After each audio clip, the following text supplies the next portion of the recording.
শুনতে যাবি, তোর চাকা ভাঙচার করে দেবো। তুই মুসলমানের বাচ্চা, কেন দুর্গা পূজায় গেলি? তুই কেন টাকা যাইয়ে সেই বাড়ি থেকে প্রাসাদ খালি? প্রাসাদ না প্রসাব খাইছে, কি খাইছে তা আল্লাহ জানে। হিন্দু বাড়ি যাইয়া কুলুকির ডেলা কেন খালি? নাড়ু নাড়ু নাড়ু নাড়ু খায় না, দাঁত বাড়ে বৌদিকে মতো ভালো মানুষ হয় না। ঈদের সময় কত মুসলমানের বাড়ি গেলাম, একটু সীমাই দিল না, আর বৌদিরা আমাকে এরকম নাড়ু খাওয়াইছে। তুমি বৌদির বাড়ি নাড়ু না খাইয়া মাদ্রাসায় আইসো, পোলাপান মাটি দিয়ে কুলুকির ডেলা বানাই তুইছে, ও 3টে খাইয়া গিলাস পানি খেয়ে বাড়ি চলে যাই। সুসুও লজ্জা ঘৃণা বলতে কিচ্ছু নেই। রাগ করলেন নাকি? বাঙালি, সে বাঙালি কত, ওদের তো দুনিয়ায় কত উন্নতি। আরে উন্নতি কি, বাঙালির স্তূপ যত বড় হয় স্বর্ণের স্তূপ কি অত বড় হয়? কতক্ষণ বাঙালির স্তূপ কত বড়, বাঙালির বস্তা, স্বর্ণের বস্তা আর বাঙালির বস্তা এক সাইজ। 8টা 10টা বস্তা যে এক বস্তা বানাইছে, তার নাম ডোব। ওর মধ্যে বস্তা ভরিয়ে গাদি দিয়ে তুইছে, বছরের পর বছর রাস্তার পাশে পড়িয়েছে, ওদিক পাগল হলেও ফিরে চায় না, ঠিক না? এর নাম বাঙালি। আর স্বর্ণ একটু যারা পথে ঘাটে রাস্তায় দিয়ে খুব তাকায় গভীরভাবে, স্বর্ণ ইমিটেশন না কি স্বর্ণ দৈরিয়ে নিয়ে খুঁটিয়ে পাইয়ে তাড়াতাড়ি স্বর্ণকারের কাছে চলে গেছে, শিকশিক করতেছে।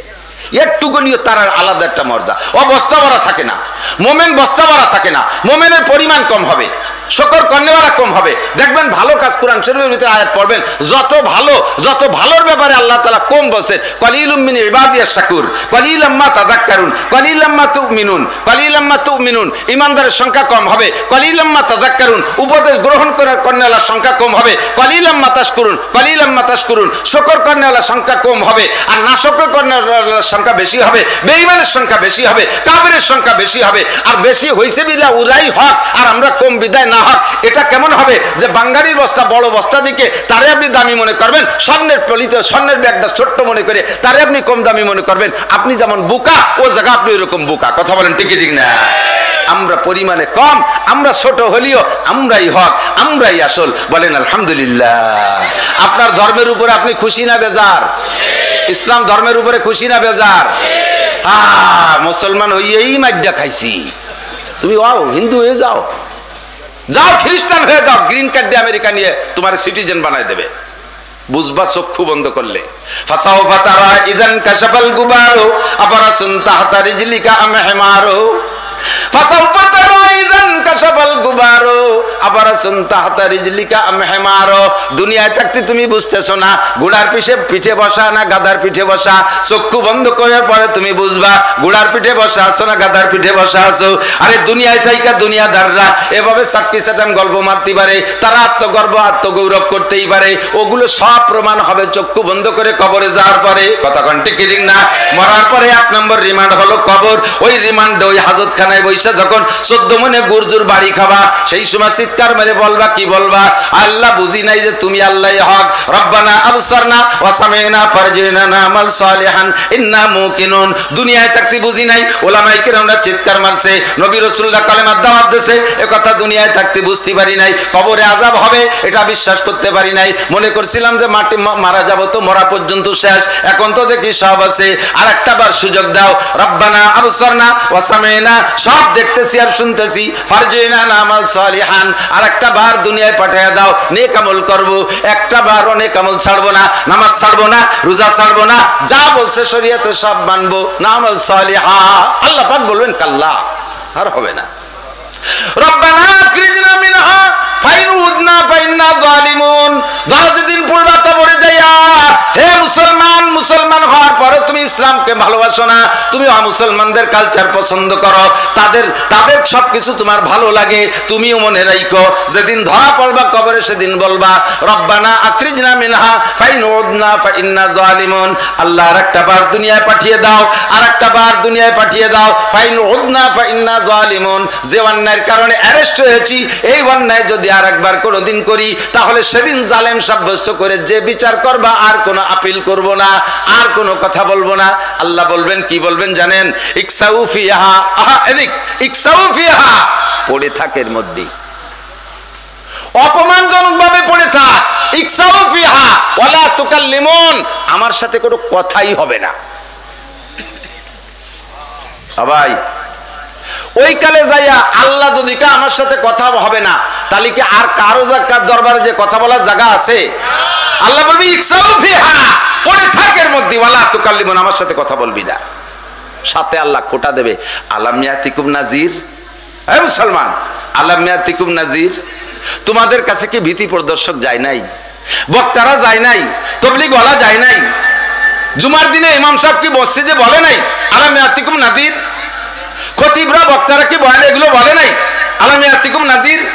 আল্লাহর হাতে, ফেরেশতার হাতে যখন রিমান্ডে গুগু মুড়া দিয়ে, পিঠ মুড়া দিয়ে, গলায় বেড়ি দিয়ে যখন টাইট করে বসায় এভাবে জিজ্ঞেস করা হবে, ও সময় তো ছুটতে পারবেন না। ছুটতি না পাইরা মিথ্যে কথা বলার কায়দা নাই, আপনি স্বীকারই করতে বাধ্য হবেন। কলু বালা কদ জানা নাযির, জি আল্লাহ এসেছিল, কত যে সুন্দর করে বলল, যুক্তি দিয়ে বলল, দলিল দিয়ে বলল, কত ভাবে বলল। ফাকাযাবনা ওয়া কুলনা মা নাযালাল্লাহু মিন শাই, কথাগুলো বিশ্বাস করি নাই, আর বলেছে এগুলো সব মিথ্যে কথা, এগুলো আল্লাহ নাজিল করে নাই, মৌলবীরা বানাইছে নাই কইয়া এই পয়সা কামাই করার জন্য ধান্দাবাজি করতেছে। এখন তো সব দেখি সত্য, আরেকটা বার পাঠায় দেন, কোনদিন আর রেহাই পাওয়া যাবে? কথা বলেন যাবে? শুকর করব কার? বলি আলহামদুলিল্লাহ। আলহামদুলিল্লাহ, সব নিয়ামতের শুকর কার হবে? আলহামদুলিল্লাহ। বর্ষাকাল বৃষ্টি আল্লাহ দেবেন, এটাই আল্লাহর সিস্টেম। আবার শীতকালে শীত দেবেন, এটাই আল্লাহর নিজাম। আর শীতকালে শীত হওয়াটাই নিয়ম, বৃষ্টি বর্ষাকালে বর্ষা হওয়াই নিয়ম। আবার এই নিয়মকে পরিবর্তন করার ক্ষমতা একমাত্র কে রাখে? আর কেউ রাখে? যা আমাদের মাননীয় প্রধান উপদেষ্টা যদি ইচ্ছা করেন যে এখন পুষ মাসে শীতের মতো শীত দেবেন, অবশ্যই পারে। পারবে না? গরমকালে শীত আর শীতকালে গরম বানাইতে পারবে?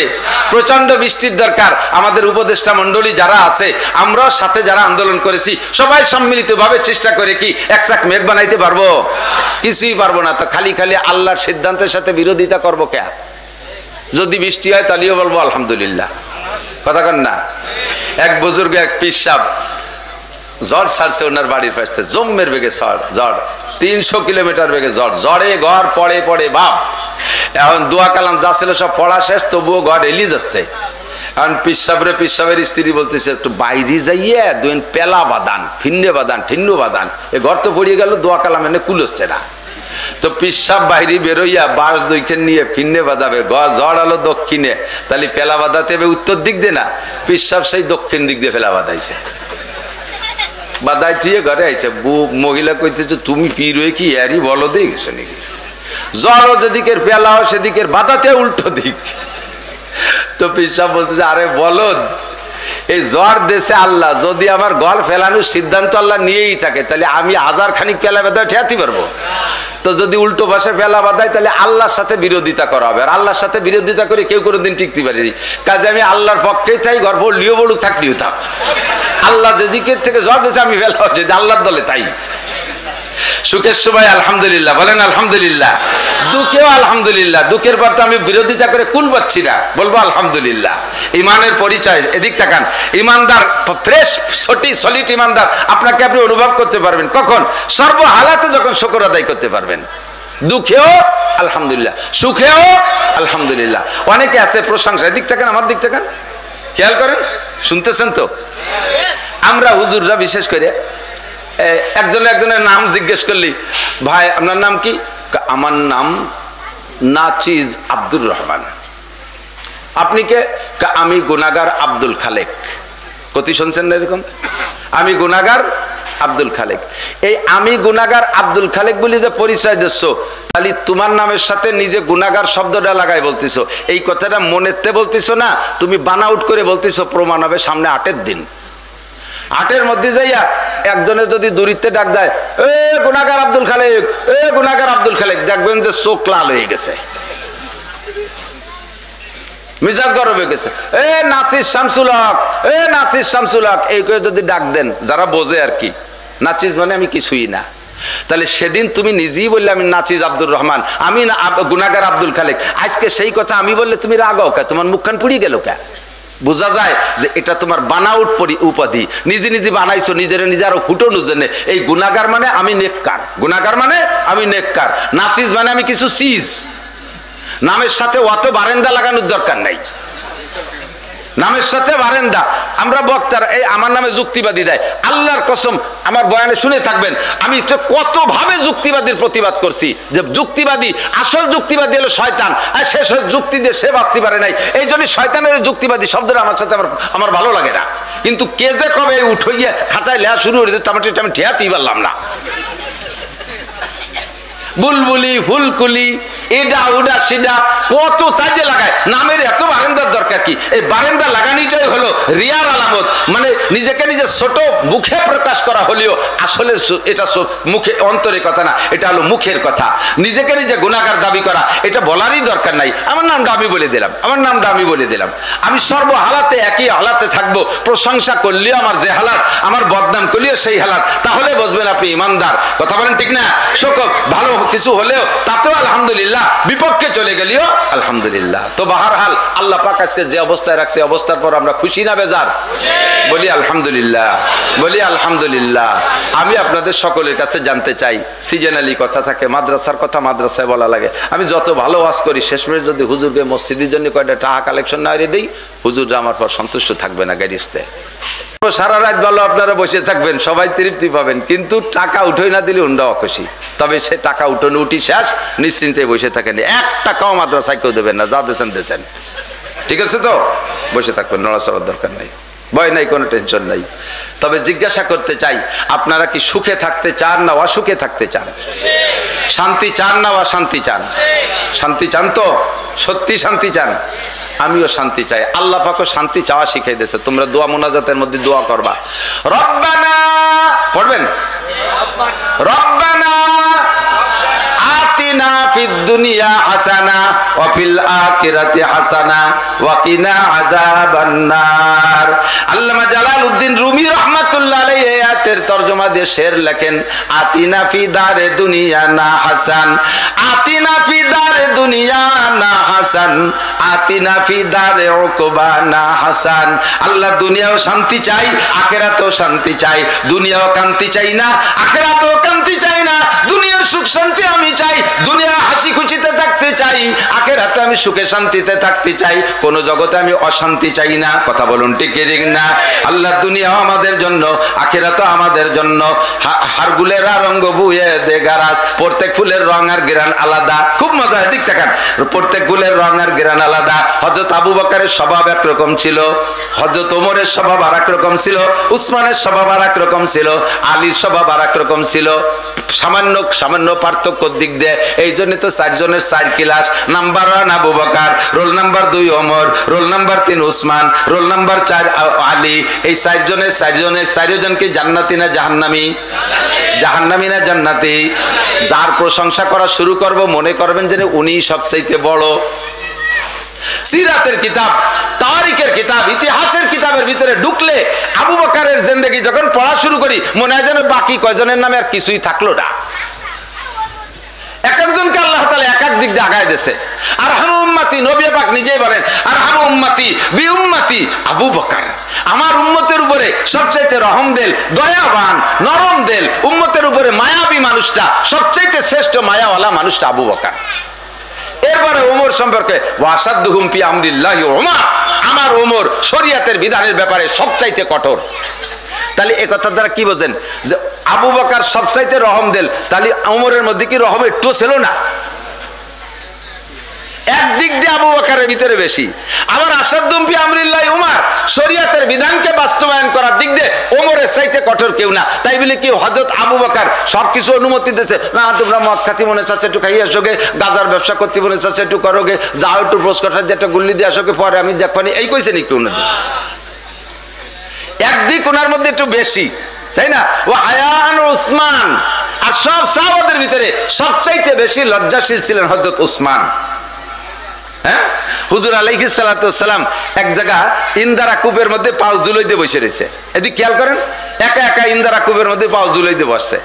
এর মধ্যে হযরত আবু বকর আসছে। হুজুর যখন বসছেন তখন হুজুরের এই পরনের কাপড়, হাঁটুর কাপড়টা, মানে পরনের কাপড়টা প্রায় হাঁটু হাঁটু পর্যন্ত উঠানো, এই হাঁটুর নিচে টুক খোলা।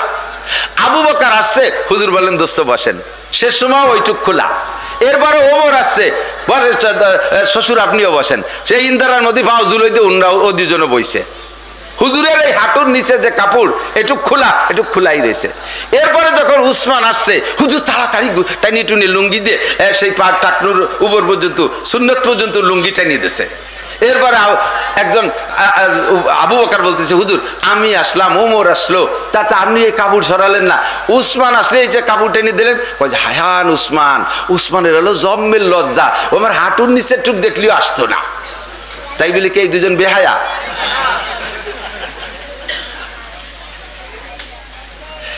একটা দিক দিয়ে হযরত উসমান এক দিক দিয়ে আগায় গেছে, হুজুর তাই বলতেছেন, তাই না? ও আকদাহুম আলী। আর সবচাইতে ন্যায় বিচার বুদ্ধিতে আল্লাহ তাআলা আলীকে সবচাইতে বেশি বানাই দিয়েছে। বিচার বুদ্ধি সবচাইতে বেশি কার? আলী। আল্লাহু আকবার। হযরত আলীর কাছে একবার মামলা আইছে। আল্লাহ, দুই দোস্ত একসাথে রাস্তা দিয়ে সফরে যাচ্ছে, বলবো নাকি? বিচার করেন যারা, তাদের জন্য খুব উপকারী হতে পারে। একটু খেয়াল করেন, মাতুব্বার তো আছেন প্রায়, আর কমপক্ষে ঘরের মাতুব্বার তো সবাই, কুল্লুকুম রাইন। বাড়ির মধ্যেই তো মাতুব্বারি ওরা লাগে, বাইরে আপনার কেউ 5 পাঁচ দাম না দিলেও বউ সালমে তো দিয়া লাগে দাম। কাজেই বিচার শিখে রাখতে হবে। বহুত উল্টো পাল্টা বিচার আপনারাও করেন। তো দুইজন আইসে হযরত আলীর কাছে খেয়াল করেন, হযরত আলী দুইজনের রাস্তা দিয়ে হাঁটতেছে। তো দুইজনের ব্যাগে খাবার আছে। তো দুইজনে খানা খাবে বলে দস্তারখান বিছাইয়া দুইজনের ব্যাগের থেকে, একজনের ব্যাগের থেকে 2টা রুটি বের করছে, আর একজনের ব্যাগের থেকে 3 রুটি বের করছে। খেয়াল করছেন? দুইজনে কয় রুটি? 5 রুটি বের করছে। এখন এই 5 রুটি খাবে দুইজনে, কিভাবে খাবে? দুই রেখাইয়ে পরের ডায় অর্ধেক ভাগ করে নেবে। তা না করিয়া উনরা দুইজনে 5 রুটিরে, এক রুটিরে 3 ভাগ করছে, 15 টুকরো করছে।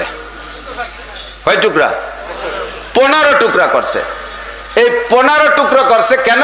আগের সিস্টেম ছিল যে 2 রুটি খেয়ে 1 রুটি ভাগ করে খাবে।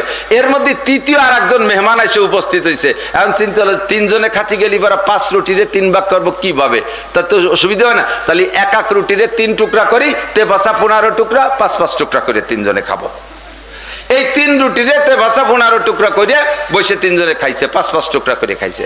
খাওয়ার পরে ওই লোকটা 5টা টাকা ওনাকে হাত দিয়ে দিয়েছে। দস্তারখানের পর তুইছে যে, দোস্ত আমি উপযুক্ত সময় খাবার পাইছি, বিনিময় না, আমি খুশি হইয়া 5টা টাকা দিলাম। এই 5 টাকা দেওয়ার পরে উনি চলে গেছে। এখন এই দুইজনে 5টা ভাগ করবে কি? 5টা তার টুকরো যায় না। এখন 3 রুটি এলাকায় ইনসাফি বন্টন, আমি রুটি বের করছি 3 কেন, আমি পাবো 3 টাকা। আর তুমি ব্যাগেতে বেরোইছো 2 কেন রুটি, তুমি পাবা 2 টাকা। আর ওর দাবি যে সমান সমান ভাগ হবে, 2.5 টাকা করে ভাগ হবে। আর ওর দাবি কি? যে একসাথে খানা খাইতে বসছি, সব তো মিশাই টিশাই রয়েছি, মেহমানদারি 2 জনের চাইতে সে খাইছে, কাজেই আমি ওই মেহমানদারির অর্ধেক ভাগ পাবো, তুমি অর্ধেক পাবা। আর ও কয় যে না, তা হবে না, রুটি যার যে কটা সেটা সেই কটা পাবে। এই নিয়ে গ্যাঞ্জাম মেটে না। দুইজন হযরত আলীর কাছে গেছে। তো হযরত আলীর কাছে গেলে হযরত আলী রাদিয়াল্লাহু তাআলা বলছে, বেটা তোমারে কয়টা দিতে চাইছে? কয় 2 টাকা। নিয়ে সরিয়ে পড়ো, তাহলে লাভ হবে না। কয় যে হুজুর আপনিও সেই উল্টো বিচার করলেন, মেহমানদারি করছি, একসাথে দস্তারখানে রুটি তুই ভাগ করে কেটা কয়েন খাইছে, ও সে লোক 5 খান খালিও, আমার এনতে তো 5 খান খাতি পারে। কারণ হযরত আলী বলতেছে, তাতে যদি তোমার তৃপ্তি না হয় তাহলে ইনসাফি ভাগ করবো। বলে করেন। কয় তোমরা কয়খান রুটি ছিল? কয় 5 খান। টুকরা বানাইছো কয়টা? কয় 15টা। কেটা কয়খান খাইছো? কয় আমি 5 খান, সে মেহমান 5 খান, উনি 5 খান। এবার হযরত আলী বলতেছেন যে তোমার রুটি কয়টা? আমার রুটি 2টা। তো তোমার 2 রুটিতে কয় টুকরা হইছে? কয় টুকরা? 6 টুকরা। তার 6 টুকরার 5 টুকরাই তুমি খাইছো। 5 টুকরা তুমি খাইছো, তোমার তে মেহমান খাইছে মোটে 1 টুকরা। তুমি 5টা হারে ওই 15 ভাগ করে যে সাইডে নয় তাই পাবা, আর যা সবও পাবে। কতক্ষণ ঠিক কিনা? এমন ওই লোক, ওই ছোটবেলা চাড়া খেলতাম, মনে আছে নি? চাড়া খেলা, হ্যাঁ, এই যে দেতলি লাঠি দিয়ে এরকম পিয়ে মারতাম, 1 বিঘেতের মধ্যে ফেলাতে পারলি এবার 10 আঠি 15 আঠি 20 আঠি, মনে আছে নাকি? যদি এই চাড়া ফিকে মারার পরে বেকায়দায় জায়গায় যে পড়ে, তাহলে ওই দ্বিতীয় জন যে ফেকবে সে খোটের মধ্যে তুইও কয় তুই ফিরিয়ে আয়। আমি ভেকবো না, তুই ফিরে আয়। যখন দেখছে যে আন টাকা চাইরে না ভাগে পাচ্ছে, ওই লোক হুজুর তাহলে আগের বিচারিও। আল্লাহ রসুল বলেন ওয়াকদাহুম আলী, আমার আলীকে আল্লাহ তাআলা বিচার বুদ্ধি সবচেয়ে বেশি দিয়েছিলেন। হযরত ওমর রাদিয়াল্লাহু তাআলা যখন খলিফাতুল মুসলিমিন, এজলাসে বসা, বিচার উনি অনেক বিচার টিচার করতেছেন, সংসদে বসা, এর ভিতরে একটা মহিলা সারা গায়ে রক্তাক্ত, রক্তে তারবাতার, নিচের টুক রক্তে ভিজা, সবে মাত্র একটা বাচ্চা ডেলিভারি দিয়েছে, সেই ডেলিভারির রক্তে নিচের কাপড় ভিজা, উপরের টুক ভিজে গেছে রক্তে, স্বামীতে পিটাইছে, এমন পিটান আহত করে ফেলাইছে, নিচের রক্ত মারির রক্ত দিয়ে সারা গার লাল হয়ে। এই 6 মাসের মাথায় আজকে মাত্র 6 মাস পড়ছে, ও একটা বাচ্চা ডেলিভারি দিয়েছে। বলেন হুজুর 6 মাসে কি বাচ্চা হয়? তাহলে তোমার ধারণা কি? বাপের বাড়িতে নিয়ে আইছে, অন্য জায়গাতে নিয়ে আসছে। তাহলে ব্যভিচারিণী, অন্যায়কারিণী, চরিত্রহীন, তার বাচ্চা হারাম, একটা হারামজাদা আমার ঘরে জন্ম দেবে, আর একটা ব্যভিচারিণী মহিলা, আমি তার পর্যাপ্ত মারছি, আতুর ঘরেই বাহি যেটুক আছে আপনি মারেন। হযরত ওমর তো আসাদুহুম ফি আমরিল্লাহি ওমর, এই জাতীয় গুলো উনি মোটে সহ্য করতে পারতেন না। বিশেষ করে নারী সংক্রান্ত দুর্নীতি, এটা উনি কোনো মতে বরদাস্ত করতে পারতেন না। পর্দার আয়াতটা নাজিল হয়েছে বিশেষ করে হযরত ওমর রাদিয়াল্লাহু আনহু টাকা যাওয়ানো যায়। হযরত ওমর সহ্য করতে না পারে বলে, এই জল্লাদ নিয়ে যাও একে, এই মহিলাকে সবাই মিলে পাথর মেরে শেষ করে দাও। পাশে হযরত আলী বসা। হযরত আলী বলতেছেন খলিফাতুল মুসলিমিন ইসমির শোয়ান, একটু অপেক্ষা করেন, এভাবে বিচার করা মনে হয় ঠিক হচ্ছে না। কেন বিচার করা ঠিক হচ্ছে না? 6 মাসে কি বাচ্চা হয়? আল্লাহ পাক বলছে হয়, আল্লাহ পাক বলছে 6 মাসে বাচ্চা পূর্ণ হয়। কি কও তুমি? আল্লাহ কোন জায়গা কইছে? তখন হযরত আলী আয়াত শুনাই দিলেন, হামলুহু ওয়া ফিসালুহু 30 শাহরা। খেয়াল করতেছেন? ওলামায়ে কিরাম বিশেষ করে খেয়াল করেন। হামলুহু ওয়া ফিসালুহু 30 শাহরা। আপনারা জেনারেল শিক্ষিতরা বুঝবেন না, তা না, একের বাংলায় বলতেছি। আয়াতের তরজমা হলো গর্ভ ধারণ করা, হামলুহু গর্ভ ধারণ করা, আর ফিসালুহু বাচ্চাকে দুধ থেকে বিচ্ছিন্ন করে দেওয়া। বুঝছেন? বাচ্চা গর্ভ ধারণ করা, এরপরে বাচ্চাকে জন্মের পরে দুধ থেকে বিচ্ছিন্ন করে দেওয়া, দুইটা কাজ। এই দুইটা মিলে আল্লাহ পাক একবারে টাইম বলছে 30 শাহরা, 30 মাস। কয় মাস? 30 মাস। এখন এই 30 মাসের কিরা গর্ভে কয় মাস ভাগে পাবে, আর দুধ খাওয়ানিতে কয় মাস ভাগে পাবে? এরপরে হযরত আলী আয়াত শুনে দিলেন, ওয়াল ওয়ালিদাতু ইউরদিনা আওলাদাহুন্না হাওলাইনি কামিলাইনি লিমান আরাদা আন ইউতিম্মার রাদা। যদি কোনো মা তার বাচ্চাকে দুধ পান করাইতে চায়, তাহলে পূর্ণাঙ্গ 2 বছর দুধ পান করাবে। খেয়াল করছেন? বাচ্চা পেটে নেওয়ার থেকে শুরু করে নিয়ে ডেলিভারির পরে দুধ খাওয়াইয়া বিচ্ছিন্ন করে দিয়া, দুইটা মিলে 30 মাস। এই 30 মাসের ভিতরে আবার বাচ্চারে দুধ খাওয়ানোর টাইম ভাগ করে দিলে 2 বছর, 24 মাস। তাহলে আর থাকে কয় মাস? তাহলে প্রমাণ করে দুধ খাওয়ানোর 2 বছর বাদে যেই 30 মাস আল্লাহ একবারে দুইটা মিলে টাইম বলছে, তার থেকে গর্ভধারণ করার টাইম থাকে 6 মাস। কাজেই কোনো মহিলা যদি বিবাহের পরে যা 6 মাসের মাথায় দেয়া একটা বাচ্চা ডেলিভারি দেয়, তাহলে ওই বাচ্চাটাকে হারামজাদা বলা যাবে না, ওর মাকে জানিয়া ব্যভিচারিণী বলে বিচার করা যাবে না। এই বাচ্চা হালাল, তার মাও পবিত্র মা। বলেন আল্লাহু আকবার।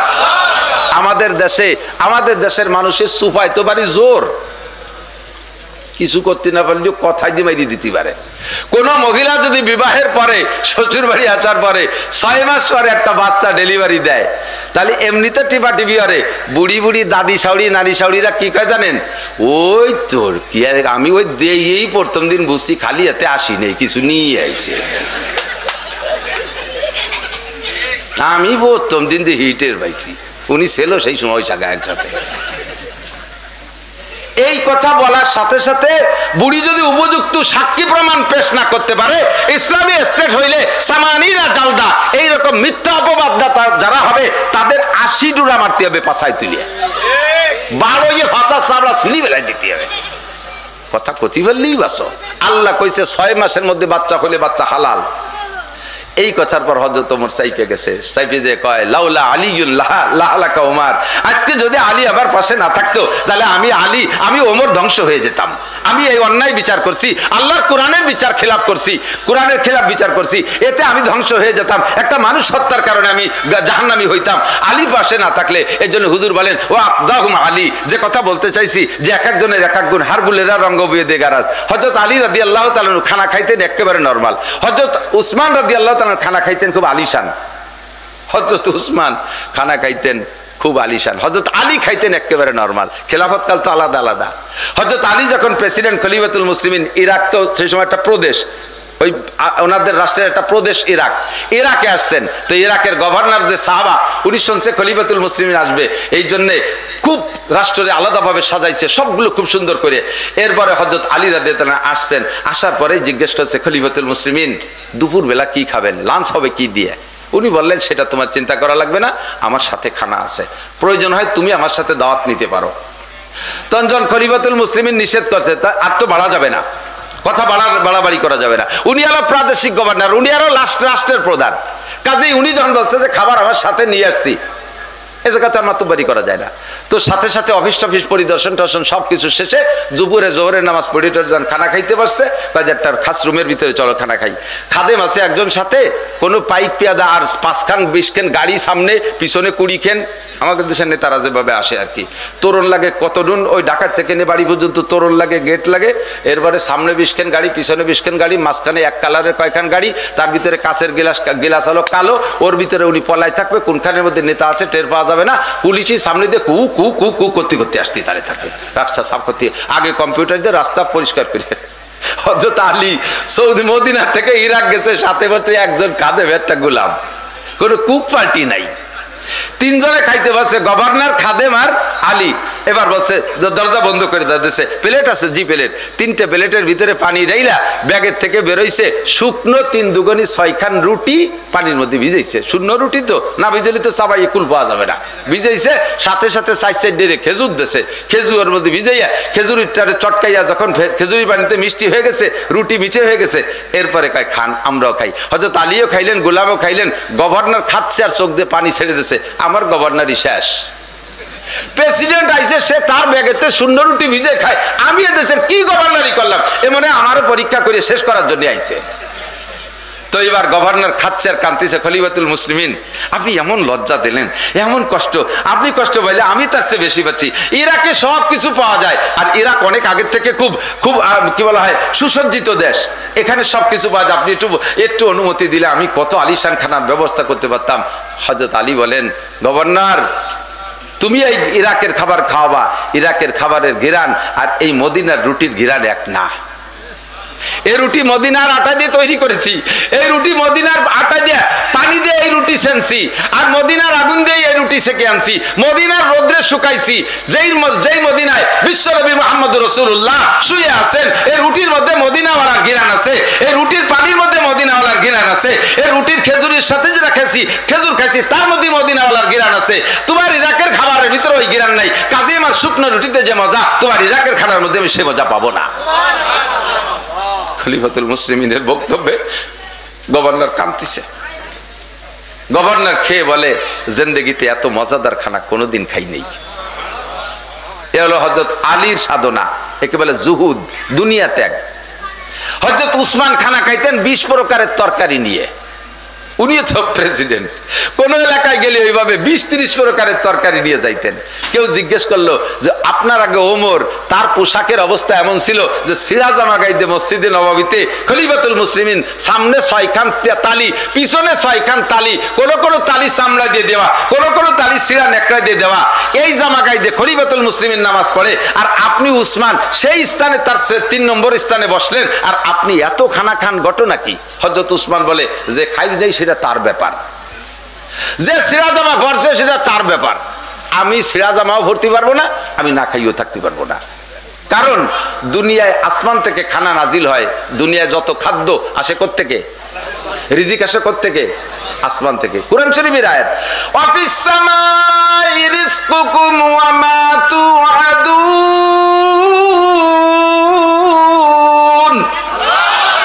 আসমান থেকে তোমাদের জন্য রিজিক আসে। তা আসমানের থেকে রিজিক আসে, ওসিলা কিডা? এ ভাই বরযাত্রী যান মাঝে মাঝে, বিয়েতে যারা যায় সাথে ওকে কি কয়? বরযাত্রী না? 500 লোক বরযাত্রী গেছেন, বর যাই নেই সাথে, গেট দিয়ে ঢুকতে দেবে, খাতি দেবে। আমাকে ওই জায়গার একজনের বিয়ে, তার বিয়ের যাত্রী সবাই রেডি হয়েছে, ও সেই সময় পাট কাটা কাশি একখান বগলে দিয়ে মাঠের দিক যায়। তোর আলো বিয়েতে আমরা শাসি, তুই যাবি না? কয় না, আমার পাট কাটতে হবে, মাঝে বাইরে নিয়ে যাও। ওর পাট কাটতে হবে, মাঝে বাইরে নিয়ে যাও। তো ওরে বাদ দে, মাঝে বাই না, মাঝে বার বাপরে নিলেও মাইয়ে দেবে, এই কজনে ঢুকতে দেবে, খাতি দেবে। তাহলে 500 লোকের জন্য গরু রান্না করছে, বড় এক গরু জবাই দিয়ে রান্না করছে। ওসিলাকে আল্লাহ, সব জায়গায় আল্লাহ ক্ষতি করতে, এ জায়গাও আল্লাহ নেই, আল্লাহ তো পরিবেশক। ওসিলা বর না, ওসিলা বোঝো, কার ওসিলায় খায়, কার দোহাইতে, বরের দোহাইতে না। তো এজন্য বরের ব্যবস্থা বেশি থাকে না যাত্রীদের ব্যবস্থা বেশি থাকে? যাত্রীকে একটু একটু প্লেটে দেয়, কেউরে আড়, কেউরে ডাল, কেউরে পাতলা পানি দিয়ে কোনো মতে বাড়ি সারি দেয়। আর বরের জন্য এত বড় তবলিগির খানসা ভরিয়ে এক কোচড়ি ডেবদে ফিটিয়ে বানাইছে 16 প্রকার, ডিম রানছে 5-7 প্রকারের, আস্ত ছাগল একটা জবাই দিয়ে ওর মধ্যে থুয়ে দিয়েছে, জিব্বে কামড়াই দিয়ে কাইতে রয়েছে, আইডিয়ে শিং শুদ্ধ, মাথা শুদ্ধ উঠে দিয়েছে। এত বড় বড় ডিম, যার এক ডিম পারতে 3 মুরগি লাগে, কোন জায়গাতে জোগাড় হচ্ছে আল্লাহ জানে। এই যে তারা জম্মের গাদান গাদায় দিয়েছে, ঠিক না? কারণ যার ওসিলায় তার জন্যই ব্যবস্থা থাকতে হবে বেশি। হযরত উসমান বলেন, দুনিয়ায় আল্লাহ তাআলা আসমান থেকে যে খানা পরিবেশন করে একমাত্র মোমেনদের ওসিলায়। মোমেনরা হলো বর, কাফের, মুশরিক, হিন্দু, বুদ্ধ, খ্রিস্টান, ইহুদ, নাসারা, নাস্তিক, মুরতাদ, বেঈমান, নমরুদ, কারুন, হামান, সাদ্দাত, ফিরাউন, আবু জাহেল, আবু লাহাব, উতবা, সাইবা, ওলীদ ইবনে মুগীরা, ও ডোনাল্ড ট্রাম্প, নেতানিয়াহু, যত কাফের মুশরিক যারাই খায়, বাঘ ভাল্লুক, যত প্রাণী আছে সবাই খায়। ওসিলা হলো বর, হলো মুসলমান, বর হলো মোমেনরা। তাহলে যে মোমেনে না খাইয়ে থাকবে আর ওই যাত্রীরা জম্মের কা খাবে, আমি পারবো না, আমি খাইয়ে থাকলে খাবে, নালি খাবে না। এই জন্য উসমানকে আমি 20 প্রকারে খাবো ফেরতে করতে। আমিও কিন্তু ওনার দলে এই দিক দিয়ে, আমি এই দিক দিয়ে ওনার দলে, আমি খাবো না, কামাই করবো, আর বেটারা থুয়ে চলে যাবে আর খাবে। বহুত ভালো ভালো মানুষ আছে বুদ্ধিমান, 10-20 বিঘে জমি বানায়, গামছা পাশার ভিতরে মোড়াই দিয়ে কাম করি, জীবন জান্তর পরিশ্রম করে কামাই করে 20 বিঘে জমি বানায় থুয়ে যায়, বাজারে যে ভালো একটা মাছ কিনে খায় না, জীবনে একটা দামি লুঙ্গি কিনে ভরে না, খালি খোঁজে যে জামাই করে পুরন লুঙ্গি থুয়ে গেছে নাকি। কতক্ষণ কামাই করলে খাইলে না। শেখ সাদি রহমতুল্লাহ আলাইহি বলেন, নেক বক্তাকে খোর্দ কেশ, বদ বক্তাকে মুর্দ হেশ। কপাল পোড়া সে যে জীবন পরিশ্রম করে, জান্তর পরিশ্রম করে কামাই করে থুয়ে গেল, খালো না, আখিরাতের জন্য পাঠাই গেল না, ওই লোকটা কপাল পোড়া। আর নেক বক্ত ওই ব্যক্তি যে কামাই করছে, আগে নিজের কলিজারে দেশে পরাণ ভরে খাবো, টাকা হয়েছে একটা দামি গাড়ি কিনে চলবো, টাকা হয়েছে আমি 1000-1200-1500 টাকা দামের লুঙ্গি কিনবো, আমার টাকা হয়েছে আমি দামি পাতলা কাপড়ের পোশাক পরবো, যতক্ষণ পর্যন্ত শরীয়তে জায়েজ আছে এতক্ষণ পর্যন্ত আমি করবো। কথা বলেন ঠিক না? টাকা হয়েছে দামি খাটে শোবো, টাকা হয়েছে তাই আমি দামি বিল্ডিং বানাবো, টাকা হয়েছে তাই আমি এসি লাগাবো, কোনো দোষ নাই। আপনি সবগুলো ব্যবহার করেন, আল্লাহর দেয়া নিয়ামত ব্যবহার করে বলবেন, আলহামদুলিল্লাহ, আল্লাহ আমার আব্বা তাল পাখা বড়ই মরছে, আমি সে জায়গায় এসি পাইছি, সবই তোমার দান, আলহামদুলিল্লাহ। বাস এসির শুকর আদায় হয়ে গেল, বিল পরিশোধ হয়ে গেল, বিল দিয়ে দিয়েছেন, আর পরকালে যে ধরা খাবেন না। আর এদিকে খাইও গেলেন না, সব থিয়ে গেলেন, ছেলে মেয়েরা কুত্তো কামড়া কামড়ি হলো, লাগিয়ে গেল। এরপরে যে কবর রে বড় সন্তান বুড়ো, তুই ঠিক জীবিত, আজকে এই নিয়ে আজকে কয়বার মাথা ফাটাফাটি। কথা কন না কে? কামাই করবেন, খাবেন, ভালো পড়বেন, ভালো পোশাকে, ভালো ঘর বানায় ব্যবহার করবেন, ঘর বাড়ি সুন্দর করবেন তৌফিক থাকলে, আর তার ভিতরে থেকে দান করবেন, খয়রাত করবেন আল্লাহর রাস্তায়। এই দুনিয়া দিয়ে আখেরাত কামাই করতে হয়। কথা কন ঠিক না? দুনিয়া দিয়ে আখেরাত কামাই করতে হবে। দুনিয়া আলম হাজরাতুল আখেরা। এখানে থেকে আপনারা যারা চাকরি করেন, সরকারি চাকরি, আমার দিক থাকেন, সরকারি চাকরি করে আছে না, সরকারি চাকরিজীবী ভাইরা আছেন, 30,000 টাকা 50,000 টাকা বেতন পাচ্ছেন। যতদিন বেতন পাচ্ছেন, আপনি অবৈধ টাকার আশ্রয় না নিলে, আপনি নির্দিষ্ট বেতন দিয়ে, আমার বিশ্বাস খেয়াল করে না, শুধুমাত্র হালাল বেতনের টাকা দিয়া এই বাংলার জমিনে 1 ইঞ্চি জমিও আপনি কিনতে পারবেন না। ছেলে মেয়ে বউ বাচ্চা নিয়ে, রোগ ব্যাধি, ছেলে মেয়ে লেখাপড়া, মা বাপ ভাই বোন পাইলি ভুষিয়ে 1 লাখ টাকা যে বেতন পায়, তারও তাতে 1 পয়সাও ডানি থাকবে না। অথচ আমাদের দেশের যারা চাকরি বাকরি করে, তারা তো ডানি বামে কিছুই করে না। হ্যাঁ, অফিসের পিয়ন ঢাকায় 7 তলা বাড়ি করছে, সুবহানাল্লাহ। বড় বড় লেডার গে ফাঁসে যারা ছিল, তারাও বলে চোখা লাগে সামনে টাকা নিয়ে কানাডারে বাড়ি বানাই দিছে। কানাডা আছে না, দেশের নাম কানাডা। আমাকে চোখালারা টাকা বাইনে কানাডারে বিল্ডিং বানাই দেয়, টাকা ওকে আলাদা একটা অ্যাকাউন্ট আছে, আল্লাহ আসমান থেকে পাঠায় দেয়, ঠিক না? হালাল টাকা দিয়ে যদি চলতে হয়, তাহলে 1 ইঞ্চি জমিও চাকরি জীবনে করা সম্ভব না। ছেলে মেয়ে বউ বাচ্চা নিয়ে দ্রব্যমূল্য যা 30,000 টাকার লোক 30,000 টাকা পরিমাণ খরচ করবে, 50,000 টাকা বেতনের লোক 50,000 টাকা পরিমাণ, 1 লাখ টাকা বেতন হলে 1 লাখ টাকা পরিমাণ এভাবে সে খরচ করবে। এভাবে আপনি জীবন ভরে চাকরি করতেছেন, বেতনের টাকা দিয়ে সংসার চলছে, ডানিয়ে 1 টাকাও নেই, আবার সতর্কতার সাথে চলছে, দিনাও হন নাই। সরকার বোঝে যে লোকটাই নির্ধারিত বেতনের উপর জীবনযাপন করছে, এখন অকালে তারে যাইয়ে বুড়োকালে তার এনার্জি সব আমরা খেয়ে ফেলাইছি, এর নেতারে রিটায়ার করে বাড়ি পাঠাই দিলাম, মরিয়ে গেলি তো বাইসে যেত, কিন্তু তারপরে যে 20-22 বছর বাঁচবে সে কি রেখাবে, এই জন্য 1,50,000 টাকা আপনার এককালীন দিয়ে দেয়। কাকা এই নিয়ে 2 মুছে খাওগে। এই যদি আপনি সচেতন হন তাহলে আপনি এই টাকারে একরকম ব্যবহার করবেন, আর যদি অচেতন হন তাহলে আলাদা রকম ব্যবহার করবেন। অচেতন হলে কি রে, আইসিয়ে কয়খান মাহিন্দ্র কেনে, কিনে ড্রাইভারকে দেশে, ড্রাইভার একখান এক জায়গা নিয়ে বের ফেলাই টেলাই তুই ভাঙ্গিয়েছি এসে কেছে কাকা সারতি আজকে কামাইয়েছে 600টা, সারতি লাগবে 900টা, আর 300টা দেন। এই করে একখান বাস কিনছে, বাস কিনে ছেড়ে দিয়েছে, হে কয়দিন পর কি কয় হেল্পার হয়ে গেছে, হেল্পার হয়েছে সুপারভাইজার, সুপারভাইজার হচ্ছে ড্রাইভার, ড্রাইভার হয়ে গেছে মালিক, আর মালিক হয়ে গেছে কাকা আপনার কিচ্ছু নাই, এখন আপনি আর মোটে 1.5 লাখ টাকা দিলে গাড়ি আমাকে হয়। এই 50 লাখ টাকা দিয়ে এইগুলো করলে আপনি অচেতন, আপনার হুঁশ নাই। সচেতন কি, 25 লাখ টাকা দিয়ে শহরতলি এই হামিদপুর টুর আসতে বাসতে এই জুমজুমপুরের নিচে দিয়ে যেখানে দাম কম আছে ওই জায়গা একটু জমি কিনবেন 20 লাখ টাকা দিয়ে, আর 30 লাখ টাকা দিয়ে একটা ঘর বানাবেন, 3টে ইউনিট বানাবেন, বিল্ডিং তো হবে না, 3 সেট অল করে সুন্দর করে একটু বানবেন যাতে 3টে ফ্যামিলিরে ভাড়া দেওয়া যায়। এই 3 ফ্যামিলিরে ভাড়া দিলে শহরে বড় লোক মানে অফিসার যারা আছে, যারা বড় জায়গায় থাকতে সুযোগ পায় না, এরকম একটু সাইডি পাইলে তারা থাকে, 3 ইউনিট থেকে 3-10-কে 30,000 টাকা মাসে আসবে। ছেলে মেয়েরা যদি আপনার খবরও না নেয়, বুড়োকালে মরা পর্যন্ত এই 3 ইউনিট থেকে 3-10-কে 30,000 টাকা আসলে তাই দিয়ে বুড়ো বুড়ির সংসার জীবন শেষ করতে পারবেন, কের কাছে মুখাপেক্ষি হওয়া লাগবে না। কথা কোন ঠিক না? এটা হলো সচেতন মানুষ। এটা কি সচেতন মানুষ? আল্লাহ পাকও তাই বলেন, নবী পাক তাই বলেন, ইজা মাতাল ইনসানু ইনকাতা আনহু আমালুহু ইল্লা মিন সালাসা। যতদিন বেঁচে আছো, নামাজ পড়তেছো, রোজা রাখতেছো, হজ করতেছো, যাকাত দিছো, জিকির করতেছো, তিলাওয়াত করতেছো, এই ইবাদতের বিনিময়ে আমি আল্লাহ তাআলা আসমান থেকে রিজিকের ব্যবস্থা তোমাদের জন্য করে দিছি, তোমাদের কর্ম হিসেবে বেতন দিছি, এদের দুনিয়ায় খেয়ে দিয়ে শেষ করতেছো, কিন্তু তোমাদের জন্য রয়েছে পরকালের অনাদি অনন্ত কালের বিশাল শান্তি। যেই জান্নাতের কথা প্রথম বলছি, যার ডেফিনেশন আগে বলছি, এই জান্নাত তোমাকে কামাই করতে হলে আলাদা একটা ইনকাম সোর্স লাগবে, আলাদা একটা ইনকাম সোর্স লাগবে। মরার পরে ইনকাম সোর্স বন্ধ, তোমার বয়স হয়ে গেলে যেমন চাকরির সোর্স বন্ধ, ওইরকম মরার পরে তোমার চাকরির সোর্স বন্ধ, নামাজও পড়তে পারবা না, রোজা রাখতে পারবা না, তিলাওয়াতও করতে পারবা না। কবরে যে নামাজ নাই, কবরে রোজা নাই, কবরে হজ নাই, কবরে যাকাত নাই, কবরে তাবলীগ নাই, কবরে সরমনাই নাই, কবরে মসজিদ মাদ্রাসা নাই। কথা বলেন আছে? কবরে উড়াকান্দি নাই, কবরে দুর্গা পূজা নাই, কবরে সরস্বতী লক্ষ্মী পূজা নাই, কবরে কোনো গান বাজনা নাই। ও জায়গা ভালো করা যায় না, মন্দ করা যায় না, কিন্তু অনাদি অনন্তকালে জান্নাতের সুখ শান্তি পাইতে হলে তোমার একটা ইনকাম সোর্স দুনিয়ায় খুলে রেখে যাওয়া, এটাই হবে সচেতনতার প্রমাণ।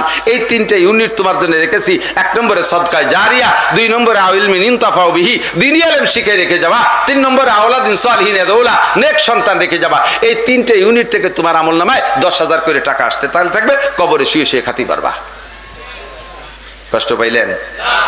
শ্রোতা যথেষ্ট সচেতন শ্রোতা, আলহামদুলিল্লাহ টের পাইছে যে যখন সদকায় জারিয়ার কথা কইছে সেদিন কি হবে না, চলো যাই শেষ।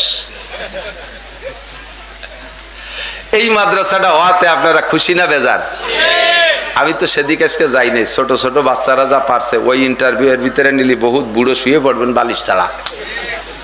আলহামদুলিল্লাহ ইন্টারভিউ নিলি গালে ফেলার আইসে শেষে যাবে, গুলাই ফুলাই উল্টো ওই যে একটা ব্যাংক বইরে কইছেন এক বুড়ো সাজছে একজন, শুনলেন তো? ওই রকমই পিরাই ওই রকম 80 বছর বয়স, এখনো কলেমা সাইড কলেমা শুদ্ধ হয়ে পড়তে পারে না। আমাকে ওই জায়গায় নড়ালিতে এক জামাত গেছে, সেই জামাতে এক মসজিদের 3 বুড়োরে 3 দিন পর্যন্ত কলেমা শিয়েছে, 3 দিনের দিন ইন্টারভিউ নিয়েছে, কাকা এখন কন, তো বুড়ো কয় লা ইলাহা মুহাম্মাদুর রাসূলুল্লাহ, লা ইলাহা মুহাম্মাদুর রাসূলুল্লাহ। তো আমি সব মিয়া ঠ্যাং একখান কবরে চলে গেছে, চাকা পাংচার হয়ে গেছে, যে কোনো সময় পড়ি মরতে পারো, এখনো কলেমাটা শুদ্ধ হয়ে পড়তে পারো না। সে লোক হয়তো আমির সাহেবের ধমক দেয়, মিয়া সব জায়গার কলেমা একরকম নাকি? সব জায়গার কলেমা, তোমাকে কলেমা ইল্লাল্লাহ আছে, আমাকে কলেমায় নাই। মরিয়ে যায় তবু কলেমার ভিতরে ইল্লাল্লাহ সেট করতে পারে নাই। আছে না এরকম? আছে না? কতক্ষণ নামাজের 13 ফরজ জানে না, 14টা ওয়াজিব জানে না, 28টা সুন্নাতে মুআক্কাদা জানে না। হাজার হাজার নামাজি মুসলমানের এই দুর্বলতা আছে না নাই? নামাজ ভাঙ্গার কারণ 19টে, কয়জনে কয়টা জানেন? কন্ত দেই এই অকামগুলো নামাজের মধ্যে কর্তৃতালে রয়েছেন না নামাজ কর্তৃতালে আছেন? ছোট ছোট বাচ্চারা একেবারে পূর্ণাঙ্গ সঠিক শুদ্ধ করে নামাজ, এমনকি ইমামতিও করার যোগ্যতা তৈরি হয়ে গেছে মাত্র 3 বছরে। আর আদর্শ এরকম সন্তান পাইতে হলে বিকল্প কোনো প্রতিষ্ঠান নাই, বিকল্প প্রতিষ্ঠান নাই। রাগ করেন না, আমরা মাহফিলে যখন ঢুকি 2 প্রকারের ছাত্র আমার সাথে থাকেন, দেখবেন যে চোখের সামনে 2 প্রকারের ছাত্র, উভয় ছাত্র, একটা হাই স্কুলের ছাত্র আর একটা মাদ্রাসার ছাত্র। দুইটার সাক্ষাতে আপনি টের পাবেন কোনটা কোন জগতের। মাদ্রাসার ছাত্রটা এসে সালাম দেয়, আসসালামু আলাইকুম রহমতুল্লাহ, হুজুর কেমন আছেন? হাতে এমন সুন্দর মুসাফা করে কেমন যেন তুলো দিয়ে ধরছে। এরপরে হুজুর আমি কি খেদমত করতে পারি? ব্যাগটাকে আমি একটু বয়ে দিতে পারি? হুজুর জুতো জোড়া আমার কাছে দেন, এইভাবে। আর কলেজ হাই স্কুলের ছেলেরা এসে সালাম, সালামের সুরই আলাদা, কেমন যেন বোমা মেরে দিচ্ছে এই রাকেট থেকে। এরপরে হুজুর এটি হ্যান্ডশেক করতাম, হ্যান্ডশেক করবো, হাত দিছি ধরে খোট্টান দিয়েছে, গুড়াইতে খুলিয়ে গেছে। সবগুলো পার্থক্য বোঝা যায়। এই আদব আর আদর্শ এই জায়গা যেমন প্রশিক্ষণ হয়, জগতে আর কোথাও হয় না। কথা ঠিক না? আমার বিশ্বাস কখনো শোনেন নাই, কখনো শোনেন নাই যে মাদ্রাসার ছাত্ররা উস্তাদরে পিটাইছে, এটা শোনেন নাই। কিন্তু হাজারো শুনেছেন স্কুল কলেজের ছাত্ররা তার শিক্ষককে পিটাইছে। শুনছেন কি শোনেন নাই? পার্থক্য এটাই, পার্থক্য এটাই, আর তেমন কিছু না। দেখেন না আজকে যে সেদিনকে শুনলাম এক নেতার দেশে পূজা আর রোজার মধ্যে কোনো পার্থক্য নাই, পূজা আর রোজা একই, কোনো পার্থক্য নাই। হ্যাঁ আসলে পার্থক্য নাই, সামান্য এক জায়গায় একটু পার্থক্য আছে। পূজায় জাহান্নামী আর রোজায় জান্নাতি, একটু পার্থক্য, বেশি না, ইঞ্চি খানিক, যাইয়ে দেখিও। পূজা রোজায় পার্থক্য আছে না নাই? এই এলেম তো তার থাকতে হবে। আপনাদের যেই যশোরের সন্তান, কোন গ্রামে বাড়ি আমি শুনে আসি নেই, আমার গোপালগঞ্জের ডিসি, এই যশোরই বাড়ি, জনাব কামরুজ্জামান সাহেব, একটা সোনার সন্তান, আপনাদের যশোরকে ধন্য করছে। গোপালগঞ্জ এই মুহূর্তে কোনো ডিসি পোস্টিং নিতে চাই নেই, সাররে দেশে গোপালগঞ্জের এই পাইকারি আওয়ামী লীগরে জয় করে ফেলাইছে। আলে বুলামা পাবলিক সকলে খুশি, স্যারের আরো আগে বদলি হয়ে গেছে, প্রমোশন হয়ে গেছে। আমরা রিকোয়েস্ট করছি যাইয়া স্যার আর 5-6 মাস থাকা যায় নাকি দেখেন। 50 কিলোমিটার দূরে যাইয়া মকসেদপুর ফজরের নামাজ পড়ে, থাকে রাত্রে গোপালগঞ্জ, ওখানে যে ফজরের নামাজ মাদ্রাসার মসজিদই জামাতে পড়ে। কুটালিপাড়া 30 কিলোমিটার, সেখানে যে ফজরের নামাজ জামাতের সাথে পড়ে। পরিচয় দেয় না যে আমি ডিসি, গাড়ি খান্ডে দড়ি থুইয়ে নামিয়ে পায়ে হেঁটে যায়। এত বড় দাড়িওয়ালা, মাথায় টুপি, দেখতে পারেন আপনি ফেসবুকে গুগলে সার্চ দিলেও পেয়ে যাবেন স্যারকে। আপনার যশোরের সন্তান। সেদিনকে আমাদের গোপালগঞ্জের বড় সিনিয়র 4 অফিসার, দায়রা জজ সাহেব, এসপি সাহেব আর চিফ জুডিশিয়াল ম্যাজিস্ট্রেট, এই 3 জনরে স্যারের বাসায় দাওয়াত দিয়েছে। আর আমরা 10 জন আলেমরে দাওয়াত দিয়েছে গোপালগঞ্জের ভিতরে, ওনার চয়েসের 10 জনরে। রাত্রে 2-3 ঘন্টা খোঁজ গল্পের পরে, বিভিন্ন ধর্মীয় প্রোগ্রামের আলোচনার পরে, অনেক মসজিদ করছে, আরো কোথায় কোথায় মসজিদ করা দরকার, ওই 7 পাট বলতল পাইকারি হিন্দুর দেশ, ওই জায়গাটা মাদ্রাসা করতে হবে, ওখানে একটা মসজিদ বানাতে হবে, 2 ঘর মুসলমান ওই জায়গা পাঠাতে হবে, কমপক্ষে আজান দিলি তো মাইকে যত দূর যায়, এত দূর হিন্দু রহলি তো আজান শুরু, শয়তান বেগিয়ে যাবে। এই প্ল্যান তৈরি করছে। এই ইত্যাদি প্ল্যান প্রোগ্রামের পরে রাতের বেলা ওনার ঘরে খানা দিছে, ওনার বাসভবনে দস্তারখান বিছাইয়ে ফ্লোরে খানা। মনে হয় দায়রা জজ সাহেব জীবনে আজকেই প্রথম ফ্লোরে বসে দস্তারখানে খাইছে। এসপি সাহেব মনে হয় জীবনে আজই প্রথম খাইছে। ওনাদের বাসায় ডাইনিং টেবিল আছে, আর ডিসি সাহেবের বাসায় ডাইনিং টেবিল নেই। এরকম নেক সন্তান পয়দা হবে এই জায়গায়। 3 বছর নুরানি মাদ্রাসায় পড়ার পরে এরপরে ডাক্তার হবে, ইঞ্জিনিয়ার হবে, বিজ্ঞানী হবে, ডিসি হবে, এসপি হবে, সচিব হবে, যাই হবে না কেন এইরকম মানুষ তৈরি হবে। কথা কন? আর যার জীবনের শুরুতে তারা কোরআন খাওয়াই দেন নাই, জীবনের শুরুতে কোরআন খাওয়াই দেন নাই, যাই দল ধরে জাগ ধরে প্রাইমারির শিক্ষকরা এই পুলাপান 4-5 গুলোর গাড়িতে ভরে নিয়ে শিক্ষা সফরে যায়। কোন জায়গা? রবি ঠাউরির মাজার জিয়ারত করতে, কুষ্টিয়ার রবি ঠাউরির মাজার জিয়ারত করতে নিয়েছে। ও জায়গা যে কি শেখ ওই মুসলমানের পোলাপান গুলো, নীলি সদস্যের ওখানে নাও, হাটাদারি মাদ্রাসায় নাও, পটিয়া মাদ্রাসায় নাও, এইটুকু ভালো জায়গা ধর্মীয় প্রোগ্রাম যেখানে সরমুনের ময়দানে নিয়ে যাই, ওঠো চলো আমরা শিক্ষা সফরে যাই। হক্কানি উলামায়ে কেরামের সোহবত পাইলে কিছুক্ষণের জন্য হলেও বাচ্চাগুলোর ভিতরে একটা পরিবর্তন আসবে। এই আদর্শ মানুষ গড়ার কারখানা সেকেন্ড দ্বিতীয় কেউ কোনোটা নেই আল্লাহর রহমতে মাদারসে দিনিয়া কওমিয়া ছাড়া। এখানে সন্তানরা টুপি পরে, পাগড়ি পরে, জুব্বা পরে, দাড়ি কাটে না, কোনোদিন ছাটেও না, কাটেও না, তাদের পকেটের ভিতরে আজে বাজে তেমন কিছু পাওয়া যায় না। আল্লাহর রহমতে শরীয়ত, তাহাজ্জুদ পড়ে, শেষ রাত্রে উঠে তাহাজ্জুদের নামাজ পড়ে, ইশরাক আবিন পড়ে, সূরা ইয়াসিন তিলাওয়াত করে, 24 ঘন্টা কোরআনে কারীম তিলাওয়াত করতে তালে থাকে। যেই গ্রামের ভিতরে এরকম একটা কোরআন তিলাওয়াতের প্রতিষ্ঠান থাকে, ওই গ্রামের উপরে পুরো এলাকা জুড়ে আল্লাহর রহমত অবিরাম নাজিল হইতে থাকে। আপনারা আমরা দিন ভরে পরিশ্রম করে নাকে তেল দিয়ে ঘুমাই যাব, আর এই কোরআনের পাখিরা রাত 11টা পর্যন্ত পড়বে, আবার শেষ রাত্রে উঠে তিলাওয়াত করবে। যে সময় আপনি ঘুমিয়ে আছেন, আল্লাহ পাক ডাকতেছে, কার কি লাগবে বলো, আপনি তা না বলে ঘুমাই রয়েছেন। আপনার পক্ষ থেকে তালবি আলিমরা কয়, আল্লাহ ইন আগে ভাত খাইয়ে আমরা পড়তেছি, ইনরা চাল ডাল দিয়েছে, উনাকে তো দিন ভরে খাইটি পিঠে কষ্ট হয়ে গেছিল, ঘুমাই রয়েছে, উনাকে যা যা লাগবে তা আমরা করছি, একটু শোনো। এই তালবে আলিমরা আপনাদের পক্ষ থেকে আল্লাহকে জানায় দেয়, আর আল্লাহ পাক সেই ওসিলায় ওই এলাকায় আযাব, গজব, বালা, মুসিবত, ঝড় তুফান, বড় ধরনের কোনো মহামারী মাদ্রাসা এলাকায় আসে না। বহুত হাজার হাজার প্রমাণ আছে, হাজার হাজার প্রমাণ আছে যে এলাকায় কওমি মাদ্রাসা আছে, কোরআন তিলাওয়াত হয়, হেফজখানা আছে, ওই এলাকায় এই জাতীয় বড় ঝড় তুফান, বন্যা প্লাবনও খুব একটা হয় না আল্লাহর রহমতে। এর ওসিলায় কাজে এই প্রতিষ্ঠানের দরকার আছে না নাই? একটু বলেন আছে? কারা কারা পক্ষে একটু আল্লাহকে হাত দেখাবেন? যারা হাত দেখাবেন না বুঝবো যে তারা বিপক্ষের লোক, মোদির দলের লোক। আল্লাহ কবুল করুক। বিপক্ষের লোক আমি বাছাই করে ফেলতে পারবো। মোনাজাতের আগে যারা আটা দেবে বুঝবো যে ওই কজন বিপক্ষের লোক। আটা দিলে আমি দেখে দেবো যে ওই যে ট্যাম্পের দলের একজন যায়, ওই যে নেতা, ওই যে মোদির দলের লোক যায়, ডাইয়ে দেওয়াবো, সারা বছর খেপাবে ওই কজনে, সবাই খেপাবেন তারে। কিছু না দিলেও বসে থাকবেন। সবচাইতে দুনিয়ার সবচাইতে দামি ঘর, শ্রেষ্ঠ ঘর আল্লাহর ঘর মসজিদ, ঠিক না? ইন্না আউওয়ালা বাইতি উদিয়া লিন্নাস লাল্লাযী বিবাক্কাতা মুবারাকা হুদাল লিল আলামিন। আল্লাহ তাআলা জগতে সর্বপ্রথম ঘর, সংসদ ভবন বানানোর আগে, সারা দুনিয়ার মানুষের জন্য কোনো ঘর বানানোর আগে আদম আলাইহিস সালামরে দুনিয়ায় পাঠাইছে, তার এখন ঘরের দরকার হবে না? সে ঘরও আল্লাহ বানাই নেই। আদমরে দুনিয়ায় পাঠানোর 50,000 বছর আগে আল্লাহ কাবা ঘর তৈরি করছে ফেরেশতার মাধ্যমে। কাবা ঘর বানানোর 40 বছর পরে আল্লাহ ফেরেশতার মাধ্যমে বাইতুল মুকাদ্দাস বানাইছে, যেটা ইসরাইল জেরুজালেম দখল করে রাখছে জালেমরা।